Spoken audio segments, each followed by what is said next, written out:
Mummy mummy Bombay నుంచి నాన్నగారు స్నేహితుడు ఒక ఆయన వచ్చారు, నేను రమ్మంటున్నారు. నాన్నగారు స్నేహితుడా? అవును, రా మమ్మీ.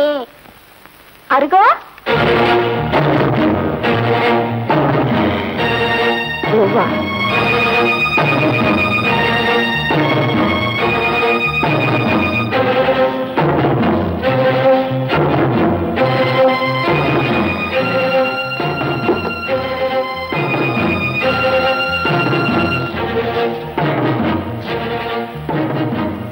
బేబీ వెళ్ళి షాబత్ కలుపురామ్మా. బంగారు తల్లి, వెళ్ళి తీసుకురామ్మా. నువ్వెందుకు వచ్చావు ఇక్కడికి? అవసరం మనిషిని ఎంత దూరమైనా రప్పిస్తుంది. నీ ముఖాన బొట్టు 1000 క్యాండిల్ బల్బులా మెరిసిపోతోంది. తడి తప్పుడు కాకుండా మరో పెళ్లి గాని చేసుకున్నావా? నోరు ముయ్యి. మూస్తానమ్మా, మూసుకుంటాను. పాపం మీ అత్తగారు ప్రాణాలన్నీ తన కొడుకు మీదే పెట్టుకుని బతుకుతోంది కదూ. మన బంగారు తల్లికి గుండె జబ్బుంది కదూ.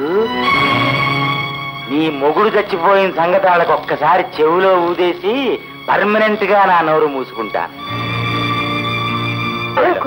దండం పెడతాను. దండం పెట్టించుకుపోవటానికి, గుప్పెడు అన్నం పెట్టించుకుపోవటానికి 50 రూపాయలు పెట్టి టికెట్ కొని ఇంత దూరం వస్తానా? ఏం కావాలి నీకు? నా నోరు మూతపట్టడానికి ఖరీదు కావాలి. చూడమ్మా, నా నోటికి సిచ్చి సంచిలో ఉంది. సిచ్చి మీద బరువు పడగానే నా నోరు మూసి ఉంటుంది. సంచి ఖాళీ అవగానే సిచ్చి పైకి లేచి నా నోరు తెరుచుకుంటుంది. అంచేత అచ్చమైన హౌస్ వైఫులా ఓ 1000 రూపాయల కట్ట నా సంచిలో పడేశావంటే నా నోరు మూసుకుంటుంది. లేదు, నువ్వు మొగుడు చచ్చిపోయిన ముత్తైదు అని లౌడ్ స్పీకర్లా అరుస్తుంది. ఆడదాన్ని చేసి నన్ను ఇలా అల్లరి పెట్టడం నీకు న్యాయమా?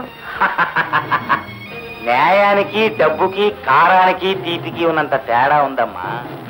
ఒకే పదార్థం కారంగా తీయగా ఉంటుందా? ఒకటి తీయగా ఉంటుంది, ఒకటి కారంగా ఉంటుంది. ఇది అంతే. ఎల్లి పట్రా, సిచ్చి నోరు తెరిపిస్తానని కాల్ చేస్తోంది. తీసుకొస్తాను. బంగారు తల్లికి బంగారు తల్లి. షర్బత్ తీసుకోండి అంకుల్. నాకు ఘాటు ఘాటువి తప్ప చల్లటివి తీసుకునే అలవాటు లేదమ్మా. అయినా నువ్వు నా బంగారు తల్లివి కదూ. తాగుతాను తాగుతాను. నీ గుండె ఎక్కడుందమ్మా? ఇదిగో ఈ కవర్ వారికి ఇచ్చేయండి. కాగితాలన్నీ సరిగ్గానే ఉన్నాయి కదూ.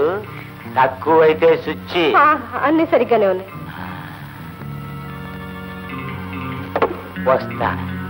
వస్తా బంగారు తల్లి. మా డాడీని అడిగానని చెప్పండి అంకుల్. త్వరగా రమ్మని చెప్పండి అంకుల్. ఈ పూట ఫినిషింగ్ టచ్ చేద్దాం. ఇది తీసుకెళ్ళి మీ డాడీకి ఇవ్వనా? తీసుకెళ్ళండి. వస్తా.